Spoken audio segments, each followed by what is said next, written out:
today on Rappler. On Article 2, 20 senators find the Chief Justice of the Supreme Court, Renato C. Corona, guilty as charged. The Senate Impeachment Court convicts Renato Corona for Article 2 of the impeachment complaint.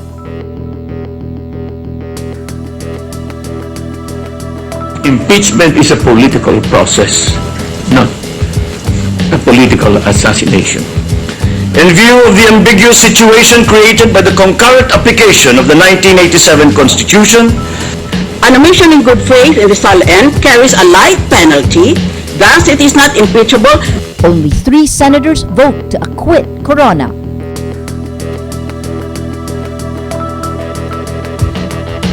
We have to thank the defense for that, because in many ways the prosecution was able to prove their case through the evidence of the defense. And Dean Jose Manuel Jocno says the prosecution has the defense to thank for its victory.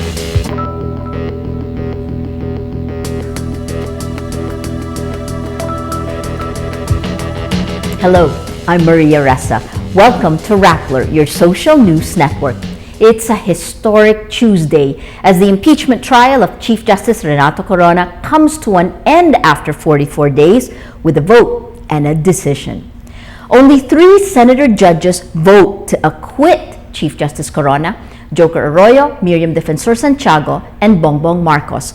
8 votes are needed to acquit Corona. Arroyo questions the validity of the impeachment complaint. Santiago and Marcos insist an omission in good faith is not impeachable. not a political assassination. An impeachment aspires to be a judicial proceeding that makes it imperative that it stick to judicial rules. Nagpapakalinis kayo? Aba kung malinis pala ang mga opisyalis natin at malinis pala sa buong bansa, bakit palagi tayong nililista ng Transparency International as one of the most corrupt countries in the world? Magtitinginan tayo? Sino kaya dito? Yan ang unang punto ko. An omission in good faith in the end carries a light penalty and is even allowed by law to be corrected by the person who submitted it. Thus, it is not impeachable. What's your vote? Would you be very surprised if I say that I vote not guilty? In view of the ambiguous situation created by the concurrent application of the 1987 Constitution, the Salen Law, and the FCDU law, and absent a determinative judicial pronouncement that resolves the contrary positions on this legal issue, the Chief Justice must be presumed to have acted in good faith. Indeed, Senator judges vote an overwhelming 20-3 to convict Renato Corona, well beyond the 2/3 or 16 votes required for a guilty verdict. Most of them invoke public trust, public accountability, and moral fitness.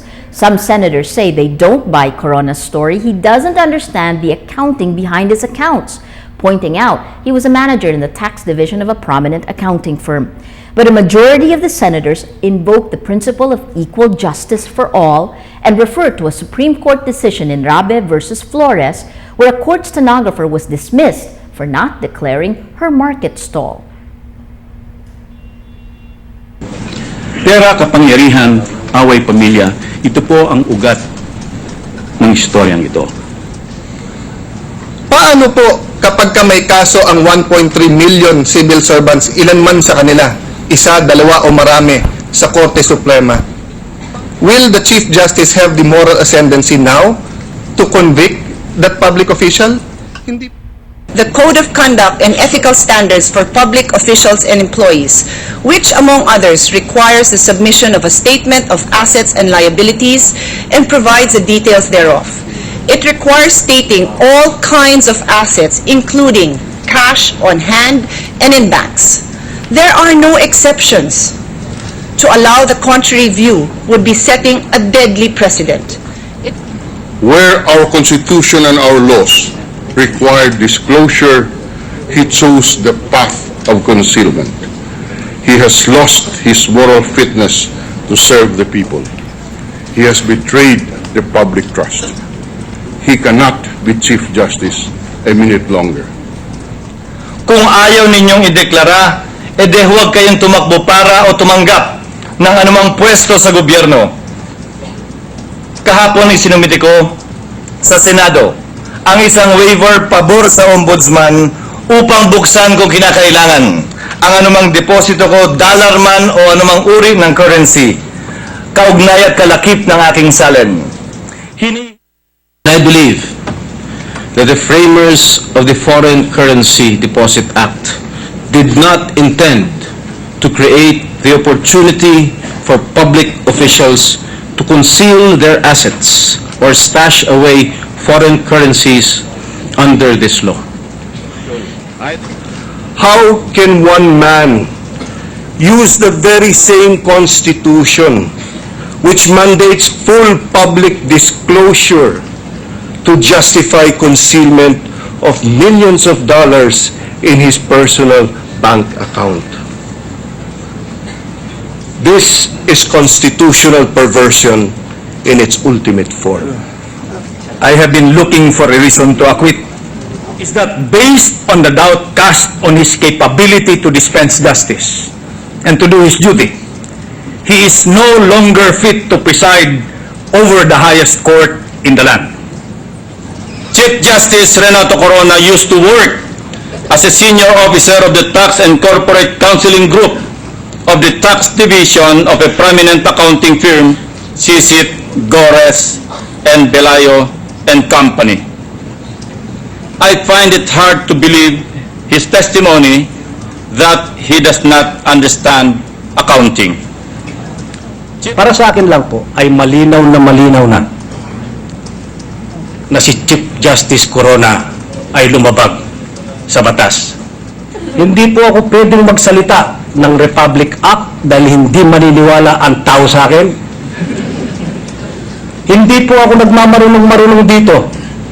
Ang ginagamit ko lang po dito, konsensya. Nung pong nagsasalita dito, si Chief Justice Corona, nagsusumbong sa taong bayan. Awang-awa po ako sa kanya. Akala ko totoo sinasabi niya. Hindi pala. Ginoong Pangulo, kung ang ating mga batas tulad ng Republic Act 6713 ay nagpaparusa ng dismissal sa isang ordinaryong kawani ng gobyerno, wala po akong nakikitang dahilan para po hindi ipatupad ang parehong batas na ito sa isang punong maestrado. If we acquit the Chief Justice, we would tragically lift the floodgate for public suspicion and widespread distrust on the highest institution of our judicial system. We also lower the bar of public accountability. Nowhere in that FCDU law is the depositor not allowed to disclose his own deposits. In Rappler versus Flores, for example, the Supreme Court ruled that a simple, humble court interpreter in Davao del Norte in Mindanao had to be dismissed from service because she had failed to disclose in her statement of assets and liabilities and net worth that she rented a market stall in the Panabo market. The High Court further ruled that Ms. Flores was perpetually disqualified from holding office. We should not penalize the poor man for stealing a bicycle, but rule that the rich man must first steal a Mercedes before he is subjected to a similar penalty. President, we all must face the Ms. Floreses of our country, whether in Mindanao, the Visayas, or Luzon.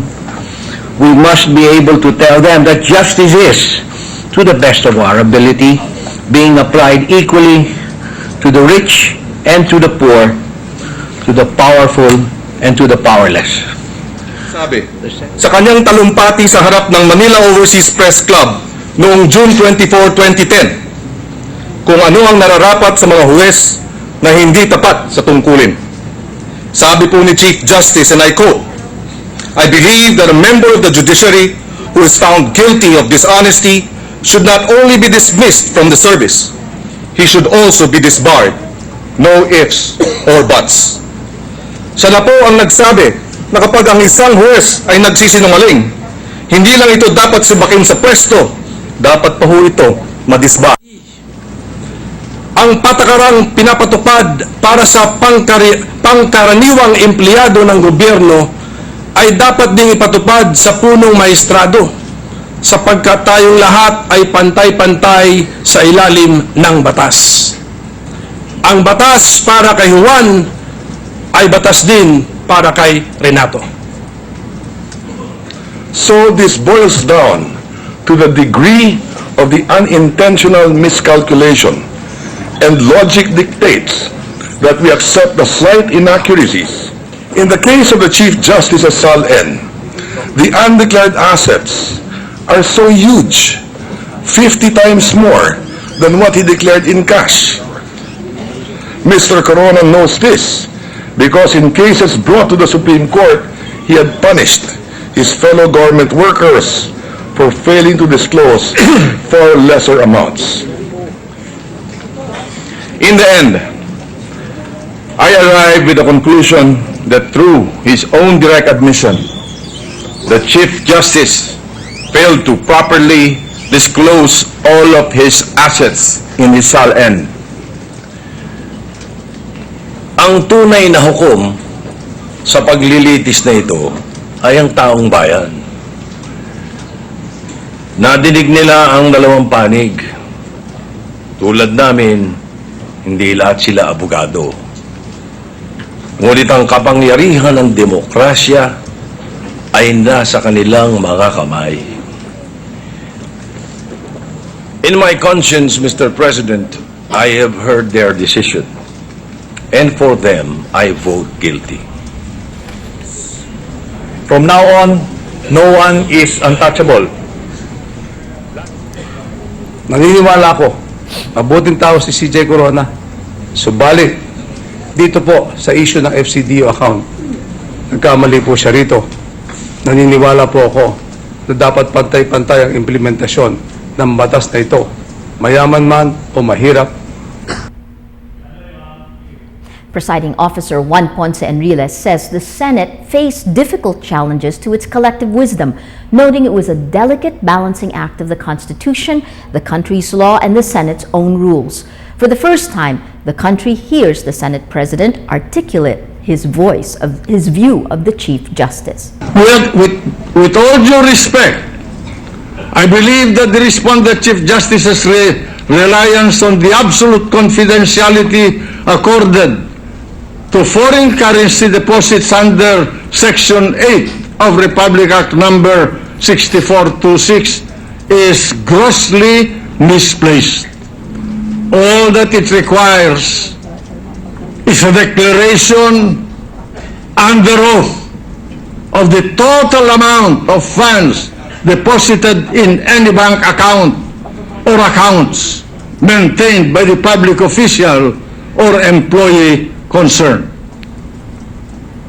The so-called conflict of laws between RA number 6713 and 6426 is more illusory than real. I vote to hold the Chief Justice of the Supreme Court, Renato C. Corona, guilty as charged under Article numeral 2, paragraph 2.3. Joining us now from the Senate is Rappler's Natasha Gutierrez. Natasha, historic day. How did the defense react to the vote? Well, Maria, quite surprisingly, they actually took the verdict quite well. I talked to several of the defense lawyers, and most of them said they accepted the verdict.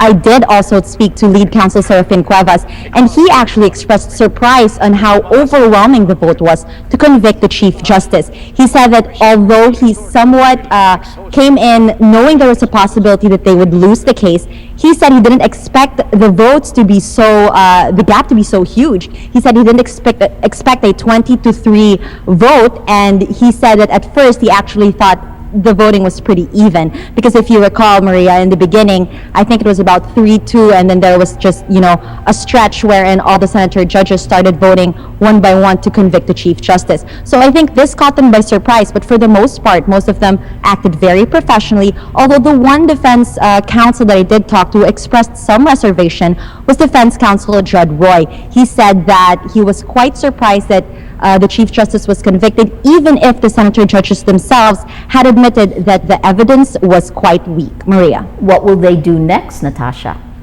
That is the big question in everybody's mind. What will the defense do next? Well, there have been some talk about whether the defense will then now go to the Supreme Court and ask for an intervention or ask them to appeal the decision. And they say that that's actually according to the Chief Justice. It will be completely his decision on whether or not they will move forward with this case. But the other thing that Serafin Cuevas also told all of us was that they will definitely need to think long and hard about what their next move is. This is a very historic trial. They don't want to anger anyone. He acknowledged that there may be some backlash in the event that they do move forward. So he said they will have to discuss this as a group, and for them to move forward, they will have to find grave abuse of discretion, which would be the basis of an appeal. Maria. Thank you, Natasha. Natasha Gutierrez from the Senate. And joining us now from the Senate is Rappler's Ayi Macaraig. Ayi, at 20-3, that is an overwhelming vote to convict. How did the prosecution take it? What was the mood? Maria, the mood here for the prosecution team is very festive. They say the 20-3 vote is a pleasant surprise for the prosecutors, who were only expecting 17 to 18 votes for the conviction of Chief Justice Renato Corona. They drove home the message that Corona's conviction is a victory for public accountability and a step toward improving the judiciary. The 20-3 vote was a surprise, especially because some of the votes came from people that the prosecutors were not expecting to convict Corona. One is Senator Bong Revilla, a party mate of former President Gloria Macapagal Arroyo, who cast the 16th and the clincher vote for Corona's conviction. Prosecutors say that was a big surprise. Another crucial vote, they say, is the vote of Senator Lito Lapid, who cited the now famous speech of Congressman Rodolfo Fariñas, that palusot speech that we heard yesterday in the closing arguments. Here is Congressman Fariñas' take on that vote of Senator Lito Lapid. Well, nakakataba ng puso, at I think Senator Lito Lapid represents a great bulk of our people. Kasi ang daming tao nagsabi sa akin noon, at pati raw sa Twitter, nag-trending daw, #1 in the world. Because of that, na medyo naintindihan ng tao. So, saludo kay Senator Lito na sinabi niya na naintindihan niya mabuti dahil dun sa paliwanag natin. Now, Maria, we will see if the standard set for the Chief Justice will also be applied for the congressmen, the lawmakers, and the senator judges. Many of the people who are watching this trial say that this change, this bar, should not stop with Chief Justice Renato Corona. We will now see if the lawmakers will apply these principles and these standards that they set for the highest magistrate of the Supreme Court in their own lives as public officials. Maria? It's really interesting, Ayi, to see so many of the senators in their speeches also call for the waiver, this famous waiver. What do you make of it? What's next? Well, we heard from Senator Francis Escudero asking for support for his bill that will require public officials to sign that waiver on their bank accounts. But some of the senators that we talked to do not seem to be very keen on that kind of bill. They said that the SALN already comes with a built-in waiver. So it will really be crucial in the coming days to see if these kinds of legislative reforms will gain support in the Senate and also in the House of Representatives. Another key thing to watch out for in the coming days is the selection of the new Chief Justice. Private Prosecutor Jose Justiniano was telling us that this impeachment trial should send a message to the Judicial and Bar Council to choose the candidates well, and also for President Aquino to make his appointments well, because as we see, it is very hard to remove justices through impeachment. Senator Eduardo Angara called the impeachment a painful but cleansing process that is necessary. We asked him what he thought about the overwhelming vote of the Senate. He said it also sends an overwhelming message to public officials. Here's his message. Overwhelming message is that you guys better take your job seriously, that you are public servants. You're holding trust in our favor. Do your job well and conduct yourself properly. I think that's the message. The insolvent is only the emblem of that higher standard being demanded by the people. Tomorrow, Maria, senator judges will be back to being regular senators, and it's catch-up time for them for the legislative work because the Congress will adjourn on June 7th, and they have to pass the bills that they need before that adjournment, because as we saw in these past 4 months, the attention not just of the Senate but also of the House of Representatives has been focused on this impeachment trial. Now that it's finally over, we hope that the necessary bills, legislation, the main function of Congress will be attended to. Maria? A historic day, Ai, but only the first step of many. Ai Makaraig from the Senate. Joining us now from the Senate School of Law, Dean Jose Manuel Jocno says the prosecution has the defense to thank for its victory. He says calling Ombudsman Conchita Carpio Morales to the stand was a tactical mistake on the part of the defense, followed by another mistake, Corona's testimony. On the legal side, I think, despite the difficulties they faced, the prosecution somehow was able to prove a case. And they may have to thank the defense for that, because in many ways the prosecution was able to put their case through the evidence of the defense. It was actually the defense that introduced the evidence that was used against them.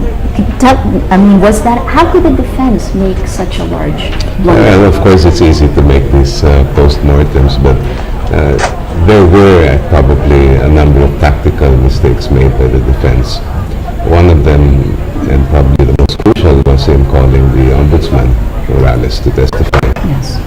That to me was the real point of the trial. And second, of course, is the decision of the Chief Justice himself to take the witness stand. It may have been a totally different story if Ombudsman Morales hadn't testified and Chief Justice had gone on the stand immediately. Yes. Who knows? Let's now look at Rappler's Wrap for today, a list of the 10 most important events around the world you shouldn't miss. At number 4, United Nations Special Envoy Kofi Annan arrives in Syria to salvage a peace plan. Pressure increases after a wide international condemnation of a brutal massacre last week that killed 108 villagers, including women and children. Chairman of the U.S. Joint Chiefs of Staff say military intervention may happen if the atrocities continue. At number 5, American Idol runner-up Jessica Sanchez, the first contestant with Filipino roots to make it that far in the competition, performs at the National Memorial Day concert at the West Lawn of the U.S. Capitol in Washington, D.C. Memorial Day honors the American men and women who died serving their country. Sanchez opens the program by singing the national anthem. She later sings the prayer.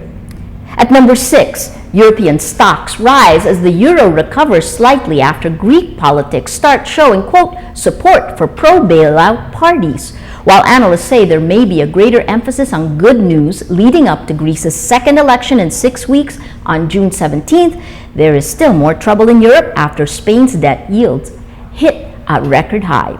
At number 8, former British Prime Minister Tony Blair appears in front of a judicial inquiry into Rupert Murdoch's ties to power. The godfather to one of Murdoch's daughters, Blair says the media tycoon never tried to lobby him for commercial interests and that the Labour Party, quote, decided more often against than in favor on regulatory matters affecting Murdoch's companies. Their testimonies had one thing in common: disruption.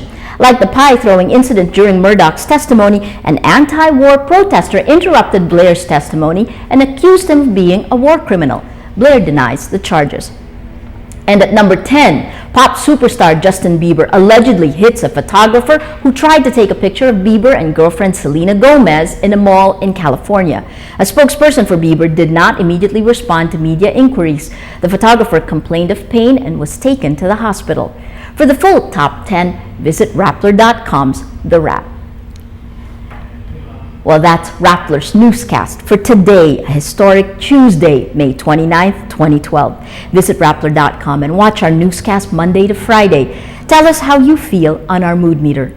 I'm Maria Ressa. As we say at Rappler, tomorrow begins today.